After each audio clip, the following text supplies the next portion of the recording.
Hey everybody, Chris Bassett here, and I'll be showing you how to replace the front wheel hub and bearing assembly on a Pontiac G6. Let's get into it. Make sure you're parked on a flat surface. I'm in my garage in the concrete. Use a proper floor jack and jack stands. Never work under a car supported only by a jack. Here's the jacking point that I used. First, with the car on the ground, you want to crack loose the lug nuts in the wheel you're going to be working on. Don't remove them just yet. Once the lugs are loose, then jack up the front of the car, secure it on jack stands, and then finish removing the lug nuts in the wheel. You can then set the wheel to the side. Now, remove the brake caliper. There's two bolts on the backside, usually 14 or 15 millimeters. In my case, they were so rusted I had to use a 9/16. I'll loosen and remove them. Technically, you could just remove the caliper as a complete unit. I take everything apart because I wanted to change the brake pads as well, plus the rusted corrosion was a problem. Once you break the 15 millimeter bolts loose, go ahead and thread them out and then store them safely. I did have to use a larger socket wrench to break those free, but they will come out. Next, the caliper's stuck on there pretty good, so I couldn't get that off normally. So let's grab a ball peen hammer. We'll tap on it, and then I also had a punch. So you can slide a punch in there to try to tap to drive it away. If you tap there as well, work it back and forth. So by knocking it out and then knocking it in, wiggle it back and forth, it'll finally slide off. Make sure you slide it off straight and then hang it up out of the way. Don't let it dangle on the brake line. Next, I pulled off the brake pads, so just use a standard screwdriver, pry in between the brake pads, both the front and the back, break those loose, and then set those off to the side. Next, let's remove the retaining clips. They hold the brake pads in place. So just gently pry on those, get them to pop off. We'll reuse those, so make sure you don't break them. If you are having trouble, use some pliers to kind of pinch, and that'll spread the clip open. That way it'll slide off. But you have both the top and the bottom clips.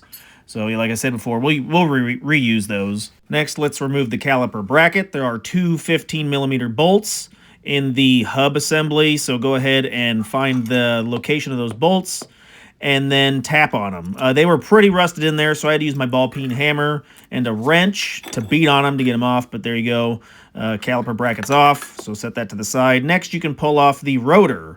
So you may need to do some persuasion, hit it a little bit if it's rusted on there. Mine wasn't too bad, that's for demonstration purposes, but take your rotor off, set it to the side.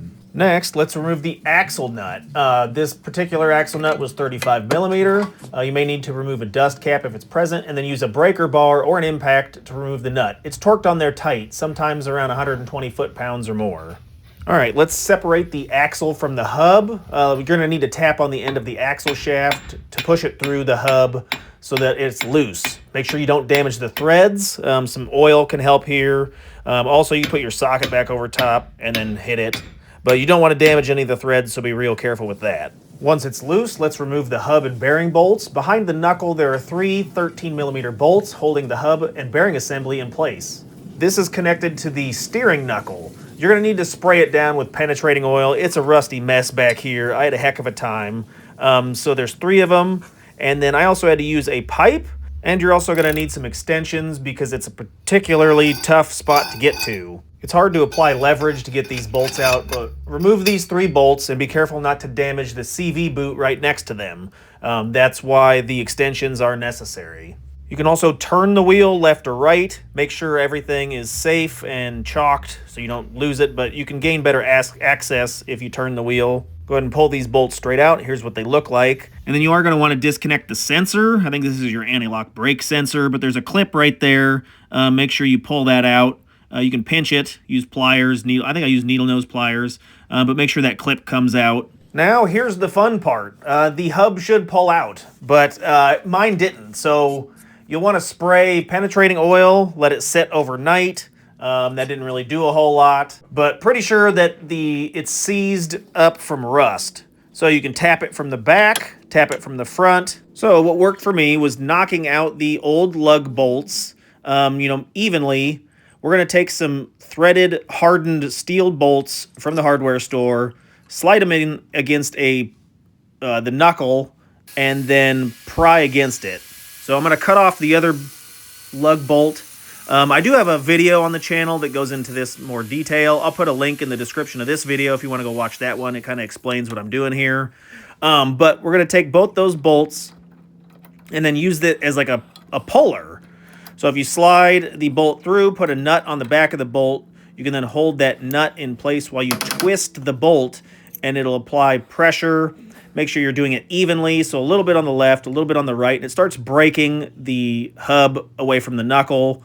Then you can tap on it. So I was doing a quarter turn on each side, and then wiggling it back and forth, hammering it, and then it finally broke free. And there we go, finally got the old hub assembly out. It came apart in half, so there was still like a chunk in the knuckle, so make sure that you clean out the entire thing. And there's the new one. So gonna be pretty simple, where you're gonna clean up the mounting surface of the knuckle, remove any rust or debris, slide the sensor through the hole first, and then place the new bearing and hub into place. You want to line up the splines with the axle shaft. Everything should go in smoothly. Don't forget your dust cover, which I almost did. Whoops. But then you'll line up the bolt holes and then just start to hand thread the bolts back in place as you kind of wiggle the hub in there. You want the bolts to bite before you start torquing anything down. All right, we're now reinstalling the three 13mm bolts. Torque them evenly, so I did like a turn on the top, a turn on the left side, turn on the right side, drawing them in all at the same time. You don't want anything to bind up. Next, reconnect your brake sensors. Just push everything back into place. It should clip back in, snap back together. And then go ahead and torque all of the bolts. Manual says like 70 to 80 foot-pounds. But you want to double check that. All right, now we're going to reassemble everything. I'm going to go kind of quick here.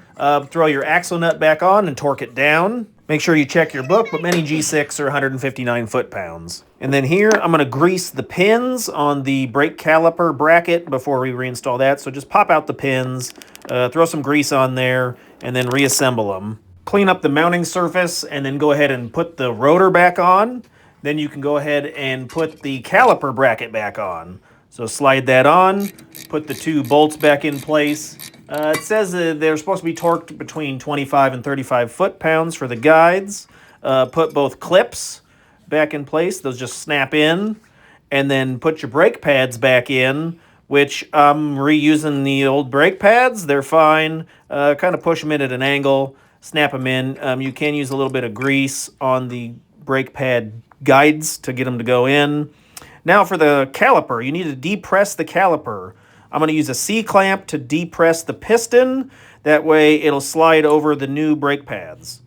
Once that's back in place, put your bolts back in and then secure them so that your caliper is fully reassembled.